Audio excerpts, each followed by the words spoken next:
Run defense is going to be that first piece there, but a huge piece with the run defense aspect within the interior. And we have it listed up here on this graphic for the defensive tackles, right? Depth, run defenders, preferably a bigger nose tackle to occupy. You want guys who can eat up space, take up bodies.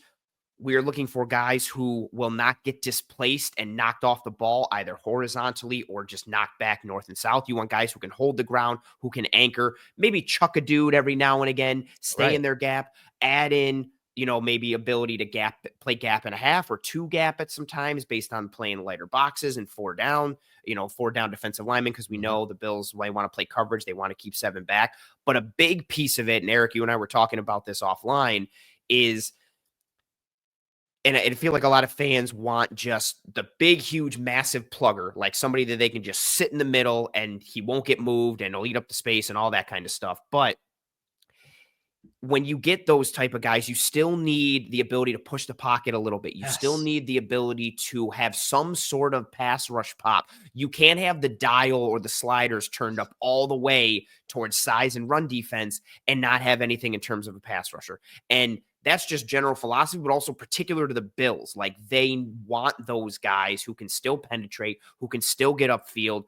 So it's an interesting mix when we look at that defensive tackle room and that grouping, because they need bodies in a rotation. They need the depth. They need guys who are solid against the run and can play the run, but they still need to have some sort of juice or effectiveness as a pass rusher and to be able to play that complementary. Maybe not, a 7-7 in terms of run defense and pass rush, but at least like a 4 as a pass rusher if you're going to be a 7 as a run defender. It can't just be, 10 of one and 0 of another. There still has to be some semblance of balance to a degree in there. Right. If you're playing shell coverage where your safeties are back, split field coverages, and your nickel is a quasi linebacker, you want a little beef. But guess what? On early downs, when you have that bigger nose tackle in and they pass, your pass rush is going to suffer. So again, leading off the show, when we're talking about affecting the quarterback, now you're screwing yourself there when really that's a priority. Passing versus, run defense, that's a priority. So it's a delicate balance, especially when, we're talking the Bills system. And so, I would like to see some more beef up front if we're talking specifically at nose tackle, but at what cost? Because a lot of people are like, I love what the Eagles did. They had, Jordan Davis, high draft pick. And, he was just pushing people around.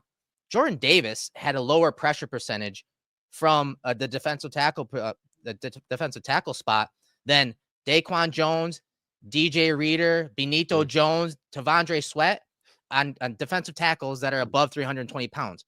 He's way down the list, guys. So, again, at what cost? And I will say, I think the Eagles system, it resembles what the Bills that we talked about that, with Doug Farrar the other last episode. But again, it's a delicate balance. And so, yes, we do want some beef in the middle. But for me, overall, at defensive tackle, and I'll lead into the DNs, I want to see some new blood. I don't want the Jags. I don't want the Austin Johnsons of the world. I don't want Jordan Phillips coming back again. as much juice as he brought on those 7 plays every single year, they need to commit to guys and start developing guys. Dwayne Carter was almost non-existent last year. That is worrisome for me. That is worrisome because he was never a guy that was going to be an attacker, a disruptor. I mean, he had like a 4% pass rush productivity grade when he came out from Duke last year. So he's not some world beater. And honestly, most of his pressure came on stunts, which the Bills didn't do last year. So with that said, I agree. A lot of, depth, they need to start committing because again, Daquan's up there now. Yeah. Ed Oliver needs some help. Yeah. He needs to step his game up himself alone. Again, that's a whole episode in itself. But free agent targets, we're going to rattle off 1 to 2 for each of us at each of the positions. And why don't we go back and forth? I'll start first and then we can do one for you. We're going to start on a defensive line. We're going to start with the defensive tackles. Again, we evaluated these targets based on their fit into the Bills scheme, what we thought the Bills needed from that perspective. And of course, the cap is always going to play a part in this. And so short-term, long-term fit, that's also something that we needed to consider here. And so the one guy that stood out this year, but also stood out last year and for many of the years, honestly, has been defensive tackle Teair Tart. Here's a profile that I put up on the Cover One website.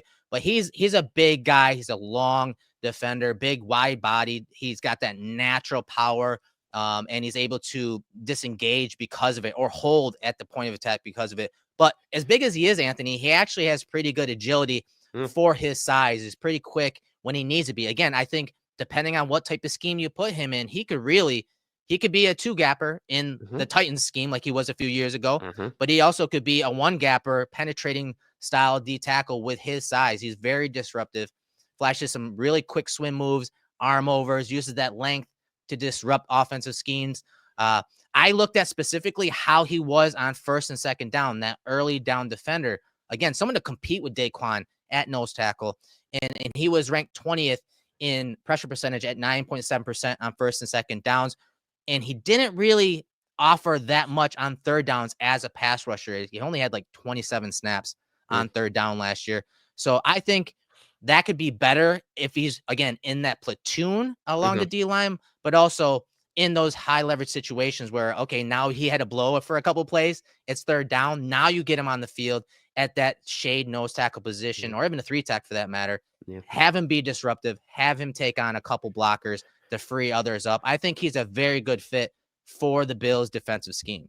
Yeah, my ears perked up a bit when he was released, somewhat kind of out of nowhere from Tennessee a couple years ago, and it was like like a personality thing, was some character stuff. Where was the disconnect? Because when you watch the tape and you see him, you're like, this is a good player, and so when he looks good, like this looks. So what's the issue here? Why would this team who needs this player let go of this player? But the season and when that happened, and sorry to interrupt you, but when he was released, I immediately hit up Daquan because he played with him. I was like, Daquan, are you going to bring your boy into Buffalo? And this is months ago. He's like, he would come to Buffalo, but he wanted to start. And so that was the main reason he probably didn't end up in Buffalo. But again, I think he is a fit, just like Daquan was. Yeah, I think it's very fair. And I think Tart's a good defensive tackle to lead off with, given how we framed this conversation inside, right? You need to have somebody who has the size, who has the power, who, again, having that frame with how much of a big wide body guy he is, but then you still need that pop. You need to have enough juice. You need to have somebody who can, neutralize blocks like you have, listed out here, but who still has that juice to get upfield, to create some penetration, to still cause havoc while also maintaining that run integrity piece. It can't just be, as much as we love him, it can't just be like, okay, Ted Washington, here you go. Drop him in this defense, because he's not going to give you that juice and that kind of upfield burst that you still need to have. I think Tart is kind of a good, model or framework in terms of the body type and the skill set. Also, cost effective on top of that big piece there. Eric, you have listed there his current projection via Spot Track at $5.1 million from an average annual value standpoint. That's where you're kind of looking, especially from a rotational standpoint. It's the combination of the skill set versus the run and the pass, the size, the frame, all within the backdrop in as non-sexy of a way as it is, the affordability piece, right? It's, can't get too crazy potentially based on what we anticipate the Bills space kind of being at here. Yeah, again, his power, I think, would be very good in the Bills defense. And I do think that, again, whether he competes on early downs with Daquan Jones, because Daquan Jones is an early down player now. He's not a third down player. That's why they had guys like Dwayne Smoot, who plays DN, rotate in at D tackle and play in the A gaps and B gaps on pass rush down. So they do need someone to compete with Jones, but also, again, he can play both positions where he could kick out, to three tech and rush the passer and push the pocket. Again, they need to do a better job of pushing the pocket, occupying, so that Egg can get his one-on-ones. Yes, that's the huge piece. The schematic fit, how it all ties together, a very significant piece. My first one, I'm going to go with DJ Jones. Eric, you were super early. I think this was one of your first free agent profiles. He was Just somebody who we gushed about, and really several guys on that Denver defense when we previewed the Bills versus Broncos wildcard round. And he's going to be a little more expensive from an average annual value standpoint. I think Spot Track has him pegged at around 10 million average annual value. We have Greg's analysis there saying that he'd be fully on board at 2 years, 15 million, which is a 7.5 million average annual value. I think he's going to get somewhere between like 8.5, 9. And to be honest, I would pay him that. And I think he for me is the quote unquote splash level signing. Agreed. Based on what I think he would cost and the role that he would fill. It's his violence and juice inside. I do think he's more athletic than he gets credit for, but the lean and the leverage that he plays with, and then he ticks so many of the run defense boxes. He's able to hold his ground and anchor versus the run. He can limit displacement versus double teams, but also win against them. You're seeing in a lot of these clips that ability to drop the knee, reduce his surface area, split double teams while also not getting pushed off the ball. A lot of it too in these clips, you're seeing the good hand usage, both in terms of placement and pop within those hands. And then he's pairing that hand usage with, and Eric, you have this as his signature trait. Yeah. You know, he pairs that good hand usage with play recognition and diagnosis to disrupt blocking. That play right there. Yeah, go ahead. Yeah, like right here. So look at he's reading the guard and the tackle on this play, and then as I let it roll, look where his helmet goes. Boom! He sees a combination block, and 74, the left tackle is coming from right to left on the screen. He knows that's the guy he needs to play into, and he needs to beat because the next guy, the guard, is scooping to the next level. So if he beats that tackle, he can make a play on the ball, and he does. That recognition right there, that ability to key and diagnose the run and run blocking and shedding those blocks, man, it's so pretty to watch. It's poetry in motion. Yeah, and you pair that with the violence and the physicality on top of it. He's a heady player. He's got the physical tools and traits that we're looking for in this role and how he fits into this defense. And, you know, last piece for me is just I think he displays a high level of competitive toughness and play strength. And I think he's the exact type of player archetype, prototype, you know, frame or framework we want to talk as well. But from a higher level standpoint, I think Tart kind of ticks it from the cost effective piece.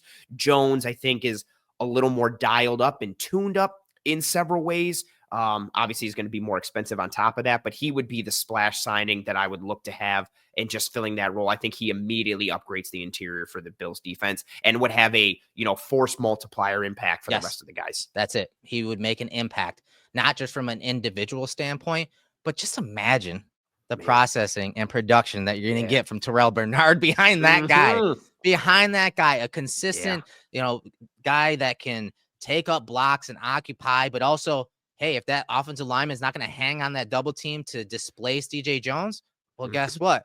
Then he can split it and make a play. Or Bernard's already coming downhill and making a tackle. The production and, like you said, the force multiplier that DJ Jones could be, if they're going to make a splash on the defensive side of the ball, there aren't many guys that I'm going to be like, you know what, if it's along the D line, I'm upset about. Like, go ahead and do it. And DJ Jones, there's a reason he was my first profile because I am completely on board with you with everything that you said when it comes to his play, his traits, but how much he would impact the Bills defense. Yeah, and that's very well said and spot on. And again, for you folks, like that is, I do think that's like the ceiling of quote unquote splash from a free agency standpoint. Unless the Bills do, now I'm not trying to feed this too much, but unless the Bills do trade for Myles Garrett or trade for Max Crosby, that obviously is a bigger splash. But from a free agency, just pure financial capital commitment, DJ Jones somewhere around that, approaching double-digit average annual value, multiple years. That's the type of splash.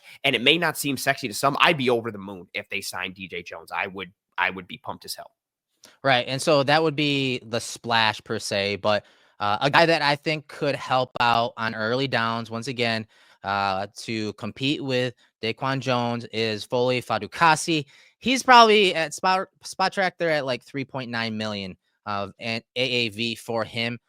So again, he'd be on the cheaper side, on the lower side, but I still think he can play ball, especially if we're talking that nose tackle position, and being able to make plays against the run. And so we'll take a look at some of his plays here. I think he does have some versatility a little bit. He's primarily a two-down player. They kicked him out at the end at times in odd front, so he's got some positional flexibility, but primarily, especially in the Bill system, he'd be a D tackle. Really good versus the run, great pad level, thick lower body. He's got like those thick thighs and backside to anchor at the point of attack and stop the run. I like how he plays into the blockers, and you'll see it in a bunch of these clips against run, where he plays into the play side shoulder or half of the offensive lineman and almost pries open that gap so that he can make a play against the run. You're going to see that a bunch once you get to some of the clips of him defending the run.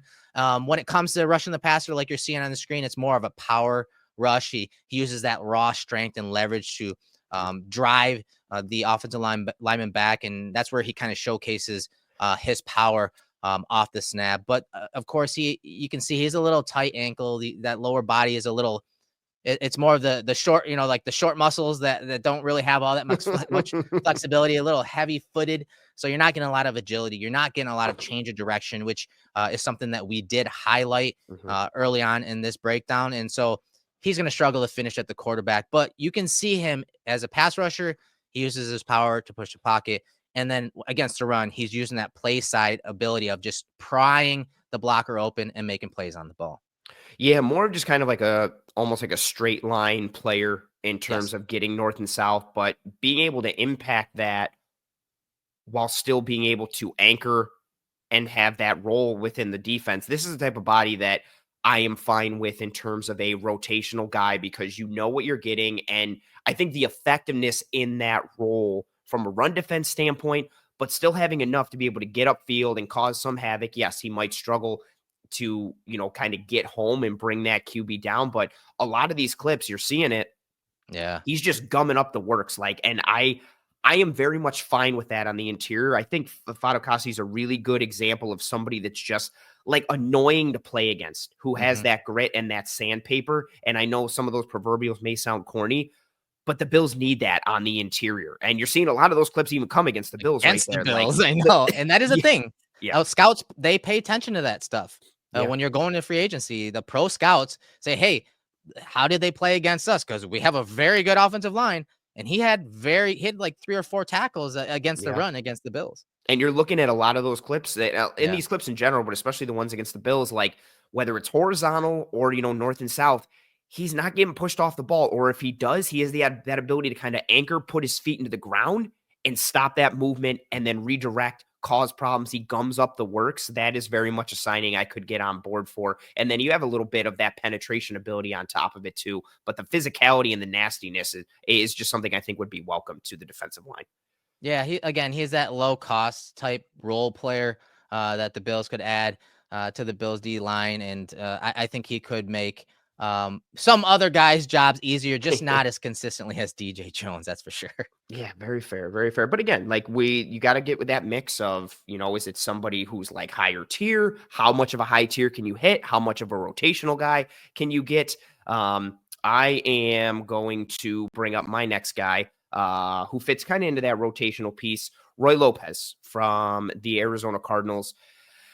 He is projected by Spot Track 3.5 average annual value. I think he's probably somewhere between 3 and 4. Maybe you could get him for 2.75. A lot of the work that he's doing within that Cardinals defense, you're getting some, one tech stuff. A lot of it is kind of true nose tackle, odd front stuff. But everything for him that I really like and that I'm a fan of is just what he offers from his play style and his skill set. So he is a plugger, but he has good hand usage and leverage to keep himself clean and discard blockers. He's got some meanness, some nastiness to it. He will chuck guys to the ground and bury them. He does not get displaced horizontally or vertically versus double teams. He can drop the knee a little bit, doesn't have along with holding his ground with lean and leverage. Big thing for me, similar to DJ Jones, he's very good at recognizing blocking schemes, whether it's guys trying to cross his face, whether it's pullers, doubles, down blocks. If he sees somebody flash the wrong way, and then in addition to being a plugger, I do think he has enough burst and juice on the snap to be effective enough getting upfield. He's got enough lateral explosion to go from A gap to A gap. He can also make some plays laterally versus zone or on tunnel screens. He will have minimal pass rush pop. Push pull is his go-to, and he can also work in some shake with a rip move on top of that as well. Overall, again, I just think he's the type of guy from a financially sound type of view, affordability. But then again, we'll just overall keep second level defenders clean by occupying blockers and disrupting flow. He can one gap, he can play gap and a half, he can play two gap. I just think he's that physical plugger, rotational body that will be cost effective, but can in a rotational capacity. Right. And he definitely is the type of guy that looks like a traditional nose tackle, especially if you're talking like an odd front, zero technique, head up over the center type guy. Tuttle, Dexter Lawrence, and John Jenkins, just ahead of DJ Reader. And so he is the middle of that defense in Arizona. And it's interesting because, like, when you look at him, he looks massive. Yes. Like, I'm talking like 330 pounds. He honestly isn't, though. He's on the lighter side, but he plays with a wide base. And yeah, maybe he doesn't drop his knee often, but he still has the power and pad level to anchor versus blockers and combination blocks. He plays, see that wide stance, man. That's that almost like the Steelers defensive coordinator years ago, Dick LeBeau. That's how they would teach their stance, where it's just wide. like Casey Hampton style, just like wide. Casey Hampton, stay rooted on the defensive side of the ball here. Keep your legs in the ground. Like, they play with wide base here. And it's something you see with him a lot. And I think that's what helps him anchor versus opposing blockers. Yeah, that's very well said. And I just think the combination of affordability and the cost effectiveness, but seeing him, have those one tech reps, and he will get some penetration on him. He'll still play the run. I think he's somebody that could fit in this style and or fit stylistically into the Bills defense and fit that need. He's going to gum up the works. He's hard to play against, but can still do enough from a pass rush perspective, even though he's dialed more towards the run. Right. And so there's a couple options at D tackle, right? And again, there's a lot of D tackles out there, but my idea behind this whole exercise for the D tackles was find your role players. That's why I focused on nose tackles, guys that can compete at nose tackle, because find your role players, go get your guys, your dudes, your dogs in the draft and early in the draft. That is my thought process behind this when it came to D tackle. Get those role players in free agency and then go get your dogs in the draft.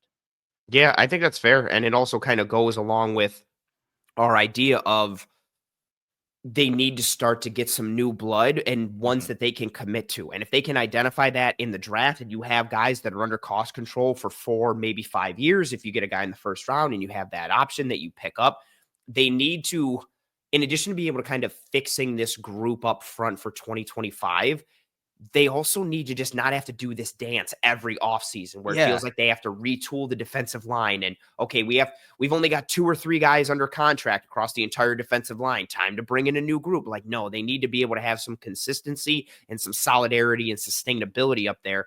And the draft will go a long way towards that. And this draft is, again, not to get too far ahead of ourselves, is a good upfront class from the defensive tackles and the edge standpoint. So it is one that would help the Bills. Super deep, right? Super deep when it comes to D tackle. And kind of like how the wide receiver group was last year, where you got some really fun dudes on day 1, but like impact guys you can get on day 2, and maybe even potentially early day 3, depending on how the board falls. Awesome. So again, draft, I think that's where they need to, when it comes to the draft, they need to go heavy defense, especially if we're talking early, even as deep as it is on that side of the ball.